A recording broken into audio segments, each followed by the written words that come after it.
Estamos de volta aqui no Box 21 com imagens do Roberto Aguiar. É o Roberto, esse aí que você está vendo o telefone na telinha e está passando aí da Agape. É o Roberto Aguiar aí, o nosso parceirão, que sempre está nos filmando e nos enquadrando na televisão e editando o nosso programa. Nosso convidado agora, depois que falamos com o Fernando Brandão, aqui do Box 21, vamos falar com o Márcio Luiz Miorelli, que é empresário da área de tecnologia da informação e presidente da CESPRO, da Advanced IT e também do consórcio, está no consórcio? Consórcio Unacorp. Unacorp. Ô Márcio, antes de falarmos disso aí, já vamos direto ao ponto, que é a questão do ponto .net. O que está acontecendo, esse movimento empresarial, não só no Rio Grande do Sul, mas em todo o Brasil, com relação ao que o governo, o ministro Carlos Lupe, está propondo desse ano de eleição, não sei com qual intenção, de dificultar a terceirização nesse setor vital, onde as empresas são pequenas, na sua grande maioria são pequenas, e contratam outras pequenas empresas ou fazem consórcio para prestarem serviço. O que vocês estão vendo nesse projeto do governo federal, do ministro Carlos Lupe, e o que vocês estão fazendo? Ok, primeiramente, boa noite, Orlandini, boa noite, telespectadores. Obrigado pelo convite de estarmos aqui hoje falando a respeito do nosso setor. Em especial, nessa questão da terceirização, hoje a gente enxerga o projeto do ministro Lupe como sendo uma grande ameaça para o setor. Ameaça porque as regras que estão sendo estabelecidas nessa lei, nesse projeto de lei, elas vão inviabilizar toda e qualquer empresa de fazer tomada de serviços no modelo terceirizado, ou seja, de contratar uma outra empresa para fazer serviços que não sejam da sua atividade fim, né? Aqui eu me refiro muito ao nosso setor de tecnologia de informação, porque nossos clientes hoje têm muito dessa atividade no seu dia a dia, porque a atividade de tecnologia de informação ela não é atividade fim das empresas, é uma atividade meio de apoio, né? E que, por sua vez, muitas empresas terceirizam, né? Contratam empresas para fazer desenvolvimento de software, para fazer gestão de determinada infraestrutura, enfim, são diversos os serviços que são contratados de empresas de TI.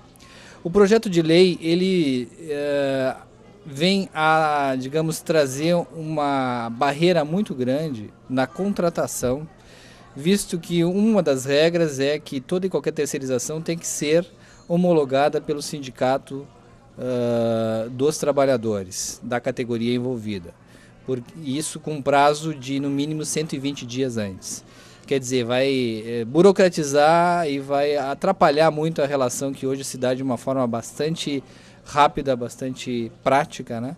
E, consequentemente, as empresas não vão mais querer trabalhar nesse modo. Não vão mais querer terceirizar, porque isso vai estar dificultando muito, né?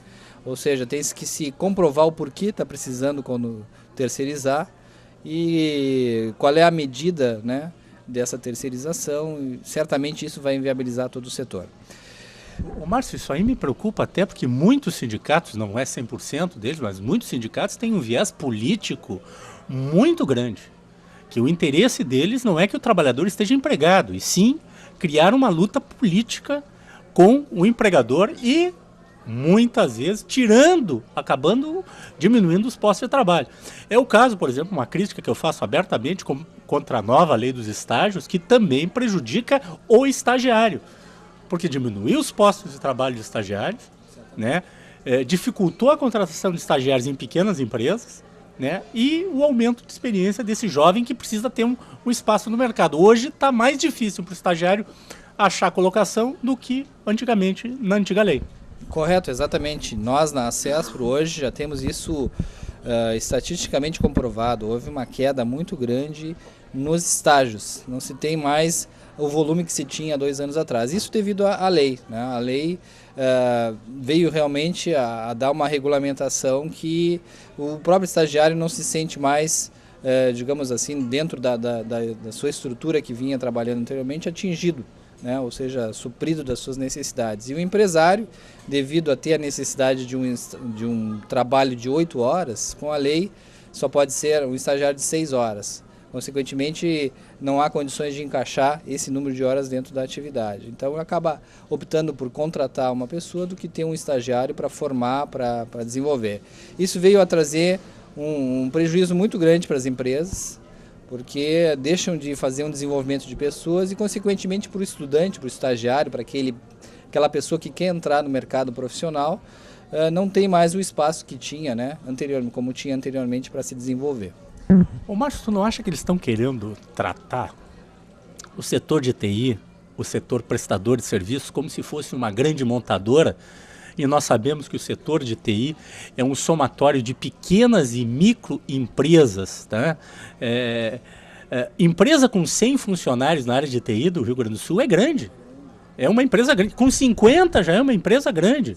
Tu poderia dar esses números, essa comparação? Porque é uma coisa que eu não consigo entender, que estão querendo fazer uma comparação com micro e micros, muito microempresa, com grandes empresas, que eu acho que até aí deveria ter um controle maior com relação à terceirização.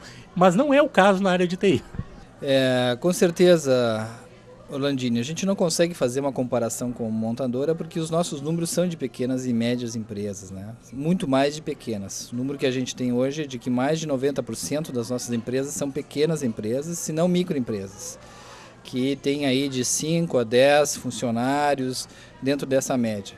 E para que essas empresas realmente consigam trabalhar num modelo mais integrado e sejam contratadas por empresas, a gente tem que ter uma legislação, tem que ter um sistema de governança, enfim, das empresas, de maneira que a gente consiga ter o desenvolvimento delas mais adequado, né? Não do jeito que está hoje atualmente.